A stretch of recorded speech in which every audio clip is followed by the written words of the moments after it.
Good evening. Magandang good evening. Good evening sa inyo. Good evening naman. Wala bang babati sa akin? No. Nakakapanibago, wala yung monitor. So I have to look to the left all the time. Anyway, I'm excited about this series. Lalo na sa inyo mga young people. Kasi I wish na sana when I was younger, yung kasing edad niyo ako, hindi magano kalayo yan. Magkalapit lang tayo.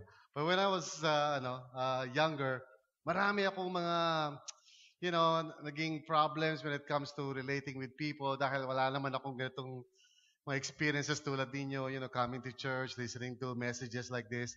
So excited ako para sa inyo kasi habang bata pa kayo, I hope and pray na matutunan nyo na to para makabawas-bawas sa mga heartaches na pwede nyo ma-experience in your life.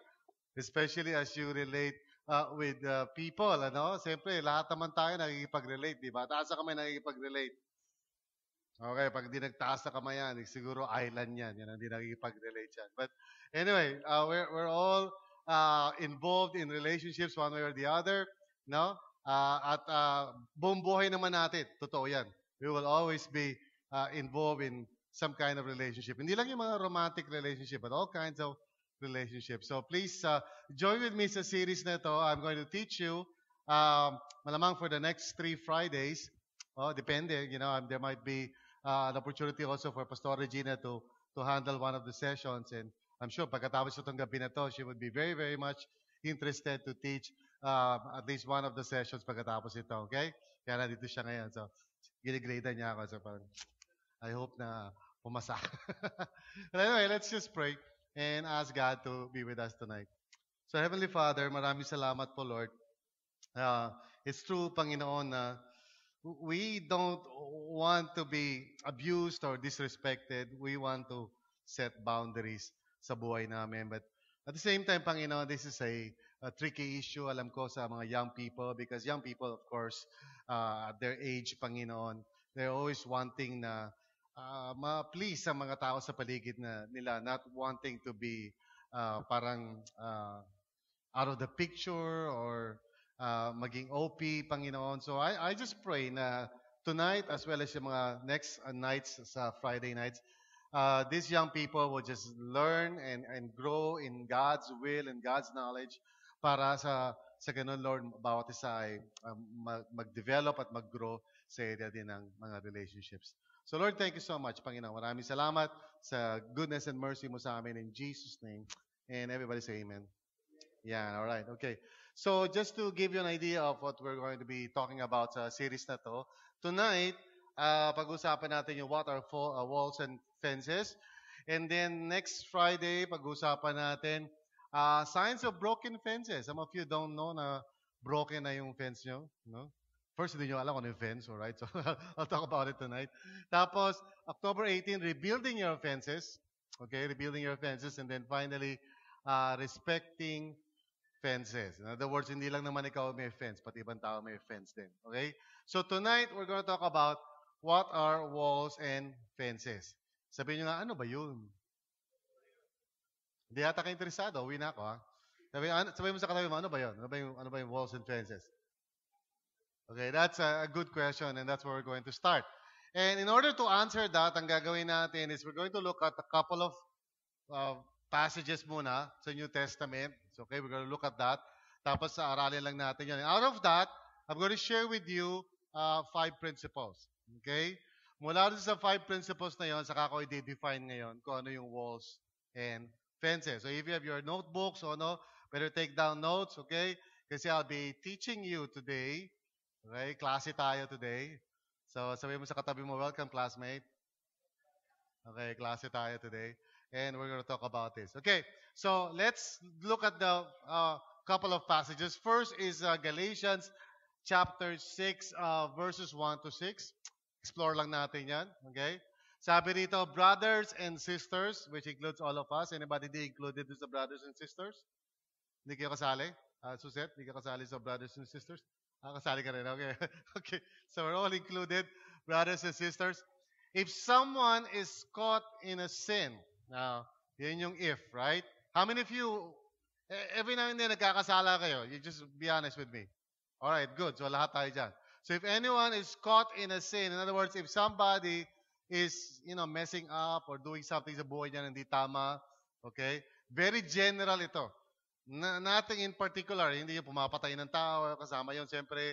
O kaya just simply, parang being an obnoxious person, yung nakakaasar lang na tao or something, okay? So, very broad yung statement. If someone is caught in a sin, ito yung sabi, you who live by the Spirit. So, sino yun? You who live by the Spirit. In other words, somebody na spiritually in tune. Somebody na nasa ayos. Sabihin nyo nga po nasa ayos. How many of you know na minsan wala ka sa ayos? Okay, so there are times wala ka sa ayos. So this is not you. But then there are times na nasa ayos. So hopefully hindi kayo lahat sa bit dito wala sa ayos, right? Hopefully some of you or a few of you nasa ayos. Amen? Wala. So lahat kayo wala sa ayos, ha? Okay, but if you're walking with God, if you're a follower of Jesus, medyo inaayos mo yung sarili mo, you're in control ng schedule mo and all of that. You are making sure na hindi mo lang na-neglect yung relationship mo with God. You're listening to the Lord, you're hearing God. By the way, yun ang series natin pag Sunday, alright? This coming Sunday, title ng series natin, Hello? Okay, Hearing God. Okay, yun ang series natin. Okay, how do you hear God on a daily basis? So, if you're a person na in tune with the Holy Spirit, then ikaw yan. So hopefully sa buhay natin, alright, may mga tao sa paligid natin, lalo na pag wala tayo sa ayos, hopefully may mga taong nasa ayos sa paligid natin. How many of you would, pray for that? Sana may mga taong nasa ayos sa buhay ko. Alright?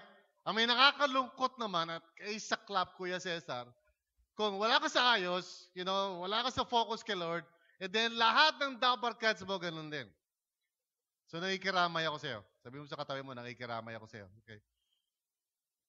Kasi pag wala ka sa focus kay Lord, nasa focus na.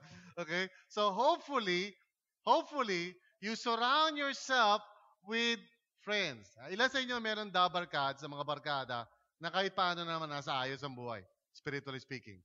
But that's good for you. For those of you na parang hindi ka makataas na kamay kasi iniisip mo, grabe, lahat ng kaibigan ko, anak ng demonyo, wala akong maisip na medyo maayos ang buhay. So maybe now is the time for you to pray about this. And now is the time for you to say, God, would you help me find somebody na pag medyo wala ako sa wisyo, there will be a friend, someone who can help me out. Amen? Alright? Laki concern na ganun, ano? Alright? So let me tell you, those of you who think that this is not important, listen. Kung lahat ng mga kaibigan mo, lahat wala sa ayos, then most likely ikaw din would find yourself in a situation na hindi mo gusto. Alright? Bad company corrupts good character. So kung lahat ng tao sa paligid mo hindi nakafocus kay Lord, that's a very bad situation. Say that with me, bad situation. Okay? So if I were you, do something about it before it's too late. Amen? All right. So if somebody's caught in the sin, you who live by the Spirit should restore that person gently. As RCC, we believe in restoration. That's why dito binago na namin yung language. Years ago, we used the language of church discipline para kakasala ang tao. But lately, we changed that language. Ngayon, ang tawag namin ngayon, loving intervention. Say that with me, loving intervention. In other words, LI. Okay? Pag naka-LI ka, ibig sabihin, we are trying to help you. We are trying to get into your life before it's too late. We're trying to conduct loving intervention para wag lumala yung sitwasyon mo. So that we can restore you. So pag na-LI kayo, wag kayong magalit. You should actually be very happy. Kasi pag may nag-LI sa inyo, ibig sabihin, they loves you. Okay? Mahal kayo, no? Pag meron nag-LI sa inyo, pag may nagsabi, alam mo, tulungan muna kita sandali. I-LI muna kita sandali. Ibig sabihin, we're gonna talk seriously. Kikita tayo on a regular basis. Weekly siguro usap tayo. Why? Because I'm really concerned about you. Kasi pag di natin ginawa ito, baka mamaya too late the hero tayo. And you might find yourself in a situation, hindi ka na makakabalik. Okay? So praise God for people who are willing to help you. Amen? Alright, that's good. Okay. Sabi kayo, but watch yourselves. So, which means na kahit ikaw yung tao nagtatry na mag-loving intervention, it doesn't mean na exempted ka. Right? Now, I'm just reflecting on these verses, pero huwag kayo mag-alala. In a little while, I'll share with you the principles out of this. Okay? So, workout lang natin yung verses na. But watch yourselves, or you also may be tempted. So, in other words, yung nag-LI sa'yo, alright, could also be a person na maaaring mag-fall din siya. So, that's why pareho lang kayo dapat maging careful. Amen? Okay. Kasi alam nyo, sa totoo lang, when you feel na parang so at ease and comfortable, yan yung mga paborito ni Satan na talaga babaksakin eh. Amen? When you're so parang, ayos lang, okay lang. You know? When you're like that in your spiritual life, yan yung mga, type ni Satan yung pabaksakin. Yeah? Gustong-gusto ni Satan na soplakin niya kasi masyadong tiwala sa sarili. Alam niyo si Satan, gusto niya yun. Kakampi niya yung mga taong ma-pride, yung masyadong matiwala sa sarili. Gusto niya yung mga taong yan. Kaya pag ikaw yung taong ma-pride, wala kang pakialam, kung ano nangyari sa buhay mo, sige, okay lang. You know? Satan looks at that and says, wow, primary target. And he causes you to fall down. That's why as a Christian, ang way of thinking mo lagi is always, God, I need grace. God, I need grace. Lord, I need mercy every day. Lagi ka nando ka lagi sa dependent mode sa Christian life mo. Lagi kang umaasa. Hindi ka tiwala sa sarili mo na para bang okay na okay ka. Okay? So, be careful. And then the next verse, sabi gano'n, alright? Carry each other's burdens. And in this way, you will fulfill the law of Christ. Ano ba yung the law of Christ? Love one another. Amen? Diba? As Christ has loved you. So, carry each other's burdens. Yung word ng burden dito represents a very large, parang, big, something that you carry. So, carry each other's burdens, ibig sabihin, magtulungan tayo. You know, there are times na minsan may kinikarry tayo sa buhay natin na mahirap, right? Na parang hirap na hirap ka i-carry. Whatever it is, emotional problem, problema sa pamilya, finances. Amen? Na busted ka, whatever. Okay, sari-sari mga bagay yan, all right? Or hindi ka crush nung crush mo, something like that, okay? So there are so many burdens in life, okay? Na minsan mabigat. How many of you have been through a situation like that? Parang bigat na bigat ka, feeling mo hindi mo na kaya. Okay, so that's why we should be in a community like this kasi carry each other's burdens. So pag nahihirapan ka, maganda meron kang katulong na pwede tumulong sa'yo. Now, if anyone thinks they are something when they are not, they deceive themselves. So what is the meaning of that? Pag tingin mo sa sarili mo na hindi mo kaya ang ibang tao, what is that? You deceive yourself. Okay, tingin mo masyado ka ng okay ka na. So if somebody were to ask you, bro, patingin ko sa'yo, parang may dinadala kang mabigat. Hindi, okay lang ako. Hindi, parang itsura mo, yung hilatsyan ng mukha mo, parang mukha ng pasas, you know. Sa tingin ko, parang kailangan mo. Hindi, kaya, wala problema, okay lang ako. If you're like that, meaning you think so highly of yourself, you deceive yourself. The truth is, kailangan natin ng isa't isa. Yun ang truth nun. We need each other. Sabi mo sa katabi mo, I need you, and you need me. Maybe you need me more than I need you. Just kidding. But we all need each other. Sa totoo lang. Do you believe that? Do you believe na ako as a pastor, I need other people? Oh, amen agad kayo Parang. But do you think that you need other people?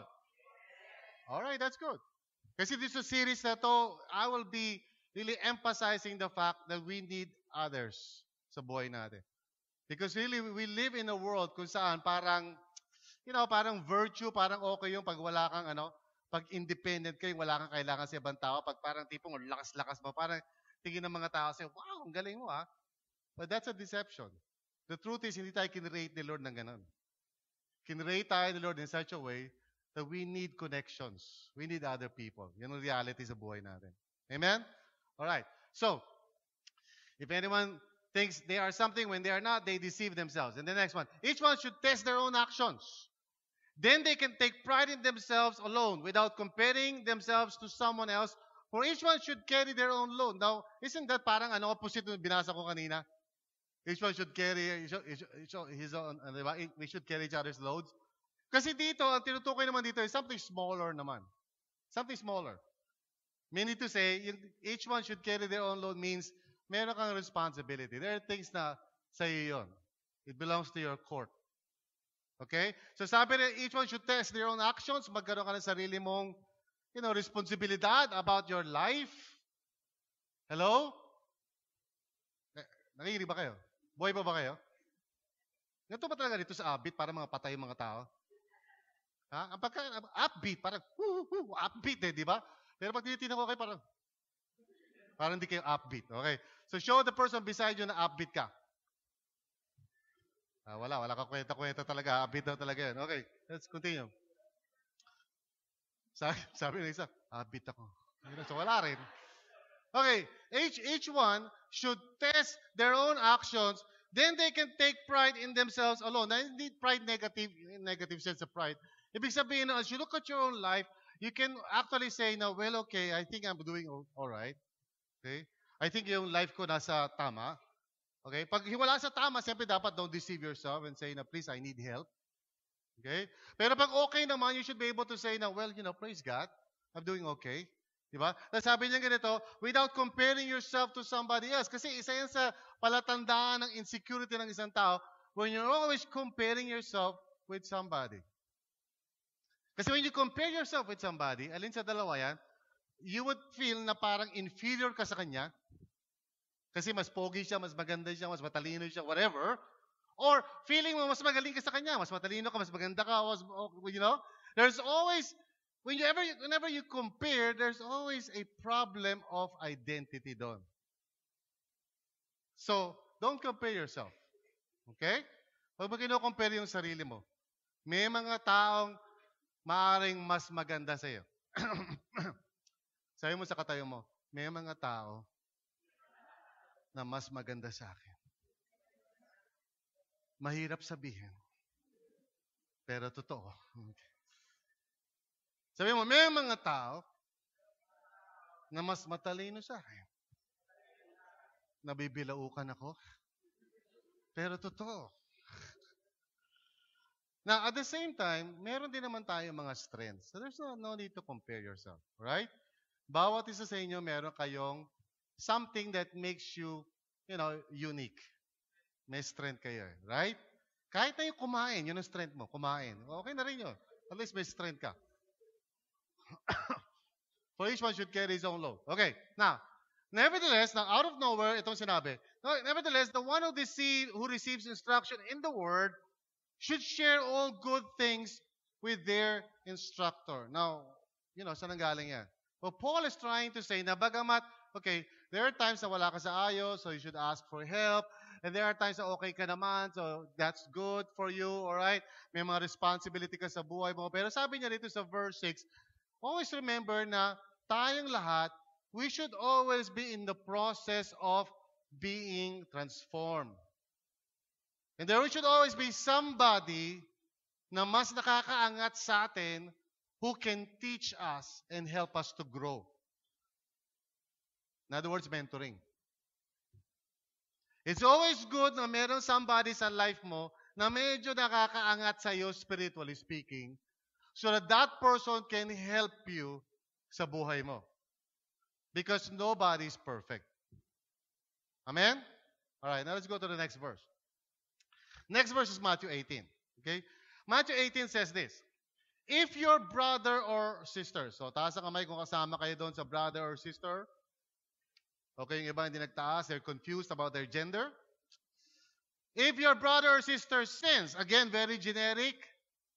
Sino sa inyo naka-experience na somebody in your life nagkasala sa'yo, na-hurt ka, o na-offend ka, or somebody did something sa buhay mo, right? So, we're all included here. If your brother or sister sins, anong gagawin mo? Go and point out their fault. Paano? Just between the two of you. So, in the Christian community and in the Christian life, this is what should happen. Na kapag may naka-offend sa'yo, pag mayroong isang tao na nakagawa ng isang bagay na nasaktan ka, what you should do is not just keep quiet. Okay? What you should do, the Christian thing to do is na parang, sige, saktan niyo na ako.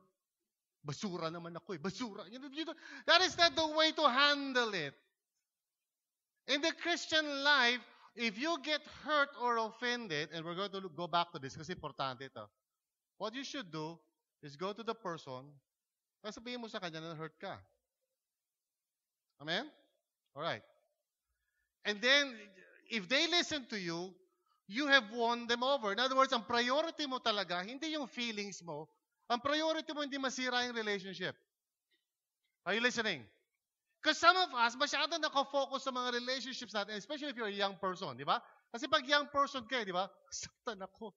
Grabe. Nasaktan ako. Ano gagawin natin? Nasaktan ako eh. So, ano solusyon dyan? Nasaktan ako. You know? I mean, you're just so focused on your feelings. And the Apostle Paul is saying, as a Christian, you should learn that there is something more important than your feelings. And what is important is that we must learn to build relationships sa isa't isa. Because ultimately, yun naman talaga ang buhay natin. We're always in relationships with others. Kaya nga pag nasira yan, you will see, mamaya konti, minsan kasi dahil sa course of relating with other people, dumarating talaga yung point minsan. If they listen to you, you have won them over. And then, sabi ni Jesus, but if they will not listen, this is Jesus, not Paul. But if they will not listen, now take one or two others along, so that every matter may be established by the testimony of 2 or 3 witnesses. Na hindi ibig sabihin, manap ka nakakampi, para kuyugin nyo yung tao. No? Kaya ako kumukuha ng mga point na masyado ka ng focus sa nararamdaman mo that you don't even want to listen to the leaders of the church. Okay? So, kinreate the Lord your church in such a way na gano'n na dapat we should be able to resolve issues sa ating mga relationships. Amen? Alright, so I'd like to just boil it down into principles para maintindihan niyo. Okay? There are 5 principles here. Number 1, you can take this down. Relational conflicts are to be expected, especially when we draw closer to each other. Okay? Please understand this. The more na nagiging brothers and sisters tayo, we can actually have relational conflicts. Sino sa inyo may mga kapatid? Well, praise God. How many of you minsan pinagpipray mo na kunin na ni Lord yung kapatid mo? Okay. Maybe some of you, right? But you know what happens, di ba, pag mag-close na kayo? Pag very close na kayo sa family, pag magkakapatid, di ba? Pansin mo yun, di ba? Pag may mga friends ka, parang yung patience mo ang taas-taas in regard to them, right? So pag may mga friends mo yun, halimbawa, meron silang ginawang pangit, niram yung gamit mo, hindi na solid, sabihin mo, kakainis naman kayo, solid nyo naman yan, Tapos pag sinoli na, tapos ang tagal-tagal sinoli, ang tagal nyo namang hiniram, grabe naman, nakakasar, buti naman, sinoli nyo yan, Ganun ka, di ba? Pero pag kapatid mo, papatayin kita! Pag hindi mo sinoli yan. Pag kapatid mo na, pagka-close mo na, it seems like your patience is very thin. It's very natural kasi habang nagiging close tayo sa isa't isa, we tend to be more, ourselves and more honest tayo. That's why minsan, ang tindi ng minsan conflict, kadalasan nangyayari kapag yung mga Kristiyano ay nagiging close na sa isa't isa in the church. Okay? Unawa kayo. Iba sa inyo dito, halos magkamukha na kayo. I mean, tinan mo yung katabi mo, di ba? Praise God, malapit na ka na maging kamukha. Huwag naman sana, sabi mo, in Jesus' name. But this is a very important principle. Do you understand? Now, kailan lang hindi magiging totoo yan? When is this principle not really true? When you are not making an effort to be close to people. Do you understand? Kaya lang ikaw hindi nasasaktan masyado at hindi ka makarelate dyan. Ako, wala akong conflicts eh. Sila may conflict. Ako, wala. Ang totoo kaya wala kang conflict is because masyado kang naglalagay ng walls. And we're going to look at that later on. You're putting walls in your life. And you know what a wall is? If you go to sa bahay ni Faye, how many of you have been to the house of Faye? Okay. Pagpunta kayo sa bahay niya, doon sa, maraming lubak niya, parang buwan, and then you will reach her house. You will notice doon sa bahay niya na she has this very, very tall wall. So pag nasa labas ka, parang, hey! Hey! Hindi mo alam. Hindi mo alam kung nandun si Faye sa kabilang wall. Hindi mo alam kung nagsasayaw siya. Wala kang laki ng wall eh. Ang taas ng wall. Right? But if you go to our house, okay, we have a fence. We don't have a wall. So pag fence, Pastor, tapos lalabas yung aso namin. Kasi makikita kayo, di ba? Di ba? So nakikita niyo yung aso ko nakikita kayo. So nagkakakitaan kayo. That's what a fence is. Di ba? We see each other. But you know what? Some people, problema, because of something that has happened in your life, sa pag-relate mo, you've decided to put up a wall. I'll go back to that. Okay? Number 2, how we respond to relational conflicts reveals the state of our spiritual maturity. Yan. You know what? Paano malaman ko if God is speaking to you? Pag may conflicts ka, tapos naiimo ka, tapos sinasarado mo yung sarili mo, tapos lumalayo ka, God is speaking to you. He's telling you something about your life. Okay? Kasi, paano mo hinahandle ang relational conflicts reveals yung status ng spiritual growth mo. So, the more mature you are, you're the kind of person that the more mature you are, pag may conflicts, hindi na didiskaral yung buong buhay mo. Hindi yung parang, ayoko na mag-church, ayoko na mag-upbeat. Hindi, you're the kind of person that kahit may relational conflicts, you can still go on and move on and you can continue talking with people. Pero malalaman mo kapag isang tao immature, pag na-hurt siya, na-offense sa church, nawawala siya agad. That shows how immature you are. Okay, pangatlo. Unintentional hurts are normal. Sabihin nyo nga po, normal. Unintentional hurts. Ibig sabihin, in the course of time, pwede tayong magkasakitan. Normal lang yon. Ang hindi normal ay yung intentional harm. Alright? That is unchristian. So kung masaktan kita, whatever, hindi ko sadya, normal lang yon. Pero pag sinaksak na kita, that's intentional harm. Pag sinasabihan na kita ng mga salita na insulto sa iyo, that's intentional harm. That is unchristian. Pero normal lang sa mga Kristiyano ang magkaroon ng unintentional hurts. Are you listening? Okay.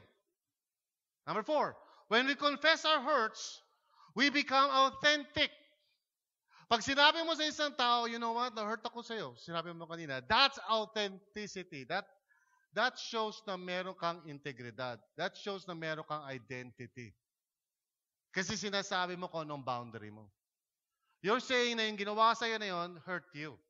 Now, but when we hide them, we lose our identities. Pag nasaktan kita, hindi ka nagsasalita, o pag sinasaktan ka ng ibang tao, hindi ka nagsasalita, o hindi ka kumikibo, you lose your identity. You lose your boundary. And you become a person na wala ng concept ng sarili niyang pagkatao. Ginagawa ka ng basahan ng mga tao sa paligid mo, hindi ka pa umiimik.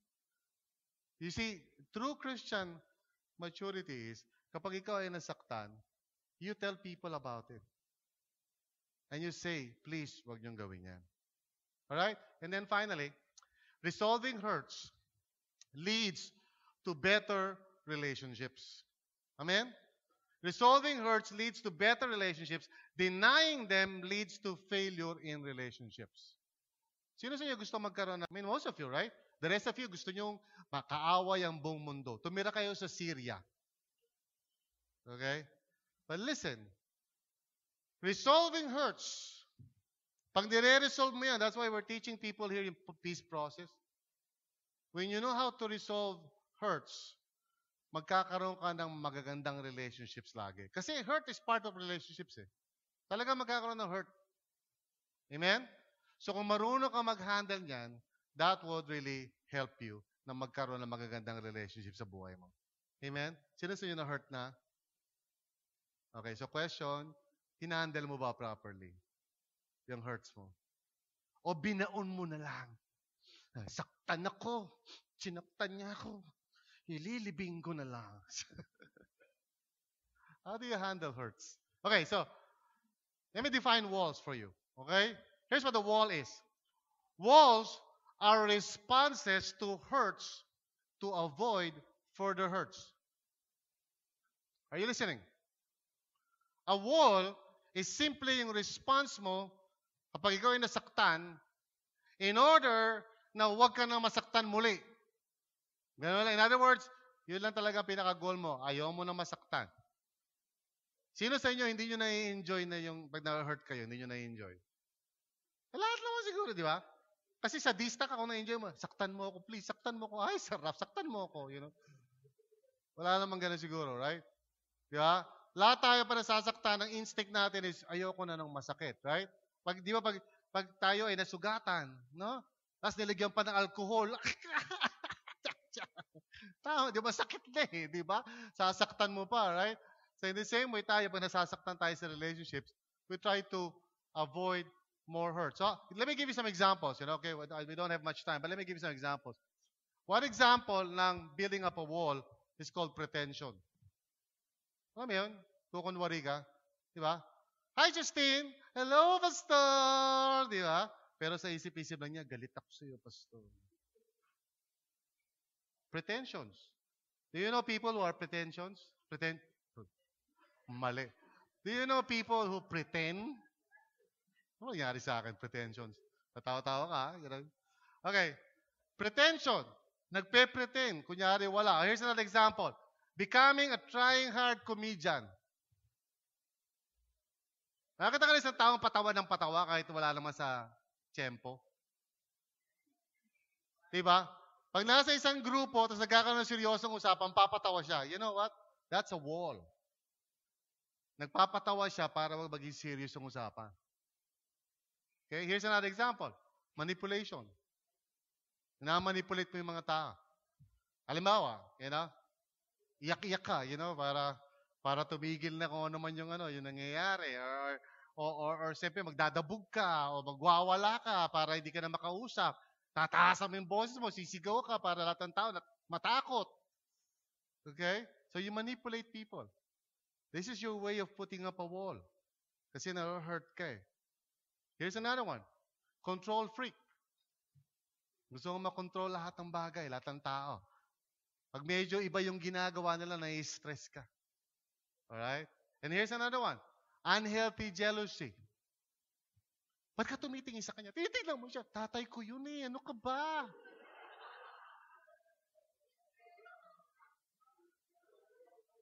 Ba't mo siya niyayakap? Aso ko yun. Ano ba? So there are people, because of hurts, ayaw na mawawala sa kanila yung mga mahal nila sa buhay. So they become so clinging, you know, to people. If you have somebody like that sa life mo, you should really be very careful. Kasi yung tao na yon, really, has been hurt in the past. At ayaw niya na ma-hurt ulit. So yung tao na yon is unhealthy. Kailangan niya ng tulong. Right? Now, another one is silent type. You know, yung tao na tahimik lang. Pag kinausap mo, hi, kamusta na? Okay lang, Pastor. Tagal na kita hindi nakikita sa apit ah. Andyan lang ako. Ba't di kita nakikita? Nagtatago ako sa likod. Alright. Okay. Let me define fences for you. Okay, very quickly. Alright? What is a fence? Fences are responses aimed to put a stop to hurts in order to develop the relationship. That's the difference. Ayaw mo ma-avoid yung hurts because hurts will always happen. Part yan eh. So that's not your goal. Ang goal mo hindi yung ma-avoid yung hurts. Ang goal mo is ma-stop yung hurt kasi gusto mo ma-develop yung relationship. That's what offense is. So let me give you some examples of that. Acknowledging the hurt. So pag sinaktan mo ako because I believe the relationship natin is important, I will acknowledge the hurt na naramdaman ko and I will talk to you about it. Amen? Another example is speaking the truth in love. Na mahirap magsabi sa isang tao na nasaktan ka. How many of you would know what I'm talking about? Kasi di ba pag sinabi mo sa isang tao, alam mo, na-hurt ako. Maraming posible bang na-hurt ako. Sasabihin nila, bakit? Kasalanan ko ma-hurt ka? Kasalanan mo ma-hurt ka? Ba't ka na-hurt? You know, yung mga ganun tao eh, di ba? Sinasabi mo na-hurt ka, galit pa sila sa'yo. Parang ikaw pa yung may sala na na-hurt ka.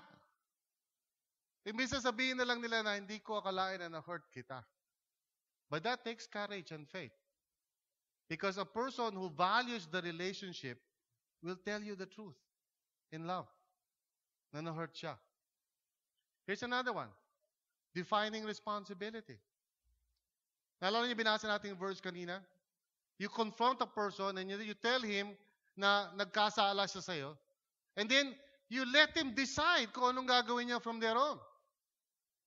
Kasi pag ayaw niya makinig, that is not your responsibility. Pag ayaw niyang tumanggap ng correction, that is not your responsibility. Alam niyo kasi minsan tayo, meron tayo tinatawag na codependence attitude.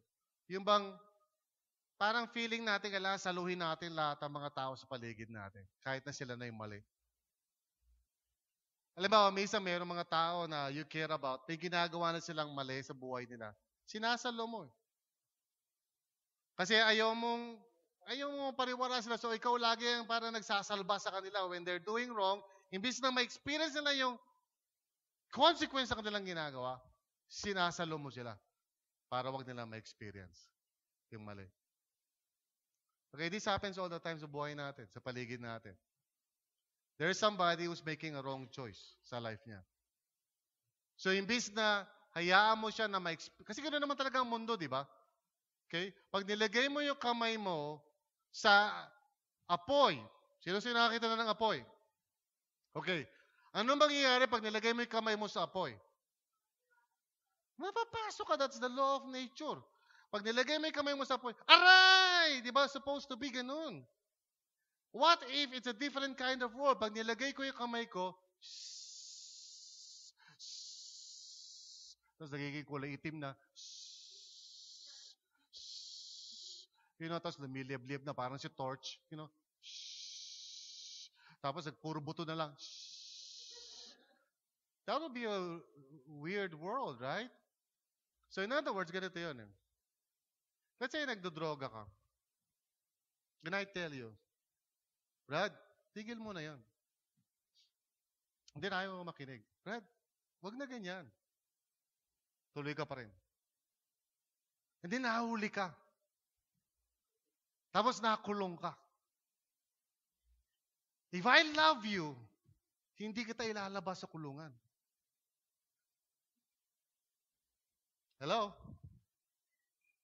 Kasi pag nilabas kita sa kulungan, parang ginawa ko yung sinasabi ko, yung nasa apoy, tapos hinahayaan ko mailagay kamay mo sa apoy na nasusunog ka na, hindi mo pa nararamdaman. Bakit may kulungan? Para maramdaman mo na yung droga mali. Ngayon, hanggang hindi ka nakukulong, parang okay lang sa'yo. Ting sasalbahin kita, okay lang sa'yo. Sa ganun yung relationships natin sa isa't isa dapat. Whenever a person is doing something, you define responsibility. Ano responsibility ko sa'yo? I-correct ka. Ano responsibility mo? Yung ayusin yung sarili mo, hindi ko responsibility yun. Now, another thing is seeking other people's help. This is a sign of maturity kapag hindi maayos ang isang bagay, you're willing to ask for help. Okay? So, pag sinabi natin, ask help, ibig sabihin, hindi ko try solve ang problema na hindi ko kaya mag-isa. I will always ask help from other people. Another example is forgiving. Alam niyo ba na to forgive is a sign of maturity? Na kapag ang isang tao ay nagkasala sa iyo at humingi siya ng sorry, that you will forgive? Di ba? Kasi ano mo yun eh. Responsibility mo yun. Letting go of the relationship. Ilang kabataan na yung nakita ko, young people na na-meet ko na yung relationship hindi na healthy, ayaw pang bitawan. Mahal ko siya. Ginugulpi ka niya. Tibalin lang. Inihinga ka niya ng pera para ibili ng droga. Pero loves ko siya. You're not putting offense in your life. You see, ganito yun eh. I love you. But I will not be part of your self-destruction. I care about you. As a pastor, I care for each one of you. Amen? Ayokong masira ang isinuman sa inyo. So pag may nakikita akong problema, I will approach you. And I will tell you, you know what, brother? Siguro, hindi na ayusin na natin to. But if you don't listen and I try again, you don't listen, I try again, you don't listen, I tell you, okay, sure, fine. Go ahead. Responsibility mo yan. I wash my hands. See, I will not rescue you kapag ikaw na mismo yung sumisira sa sarili mo. Amen? That's true love. So now, we will talk about that sa series na to. Because iniisip natin pag true love yan, sige kahit ano lang. Diba? Sasaluhin mo siya. You're not setting a fence in your life. Now, finally, is moving on. Nakita na kayo isang tao na hindi makamove on? Diba? Dati kayo. Tapos ngayon hindi na kayo. Pero feeling mo kayo pa rin. So ilang taon na, sila pa rin. Eh wala na sila. Dahil siya meron ng iba. At ikaw ay meron na rin iba. Pero gusto nyo kayo pa rin. Move on! That's how you set a fence in your life. So fences are responses aimed to put a stop to hurts in order to develop the relationship. So pag in-offend mo ako, I'll tell you. Tapos sasolve natin yon para bumalik ulit yung friendship natin. Amen? So in the life group, pag may ginagawa kang mali, alam mo healthy life group, pag mayroong isang member hindi umaattend, tapos walang ginagawa yung mga life group members, pare-pareho walang fences yun. Okay? Kasi dapat ang life group na healthy, pag hindi umaattend yung isang membro, dapat pinupuntahan nila yun, kino-confront nila. That shows that you have a fence. Amen? Wow, ano ba nangyari sa inyo? Parang ligalig kayo. So, ang tanong ko sa inyo is, what are you building in your life? Kasi hurts are very normal. Amen? Sino sa inyo na-hurt? Lahat naman, di ba? So, how do you respond to hurts? Nagpo-put up ka ng wall para wala lang makapasok? Naglalagay ka ng wall para mga tao hindi ka na makilala? Kasi para ayaw mo na masaktan? Is that your strategy? Or do you simply create a fence? You know, fence kasi parang parameter yan eh. Parang you're saying, this is me. Itong boundary na ito, itong box na ito, this is me. If you try to cross my fence, make sure na I allowed you to do so. At kapag nag-cross ka ng ganyan, huwag mo sirain yung bulaklak ko. Bulaklak ko yan eh. Right? At pag pinapasok kita doon, pinapahintulutan lang kita. Now, of course, pag nakita mo may talahib ako, kasi fence lang naman yan, pwede mo naman i-point out yung talahib. May talahib ka, pastor, oh. Hi, thanks. You know, talahib pala ako, you know. Because that's a fence. It's not a wall. I am not closing myself with other people. I'm just defining who I am. This is me. Don't offend me. Don't use my things without permission. Don't speak against me nang hindi ka nagpapaalam. Respect me. And I will respect you. Kasi in the Christian life, ganyan dapat ang relationship natin. Dapat may boundaries. Kasi habang nagiging close tayo sa isa't isa, minsan nawawala na yung boundaries natin. Di ba? Ano, nagiging close ka. Sa high school, ganun kami sa high school eh. Dahil magkaka-close kami, simula kinder hanggang close na kami, di ba? Tenga. Yan. Ilong. Yan ang mga tawagan namin eh. Unggoy.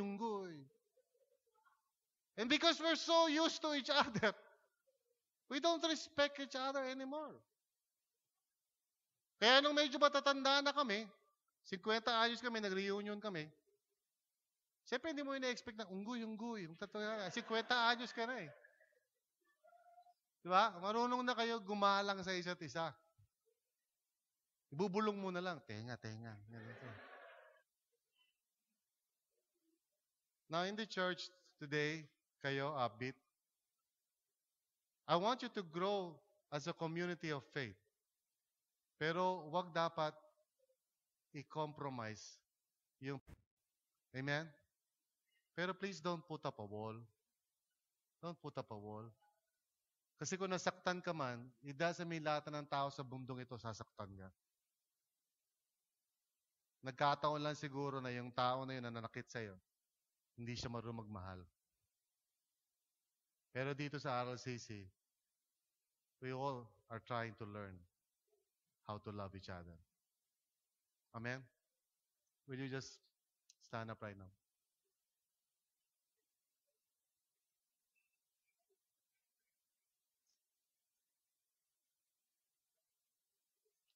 I want us to just bow our heads right now before the Lord.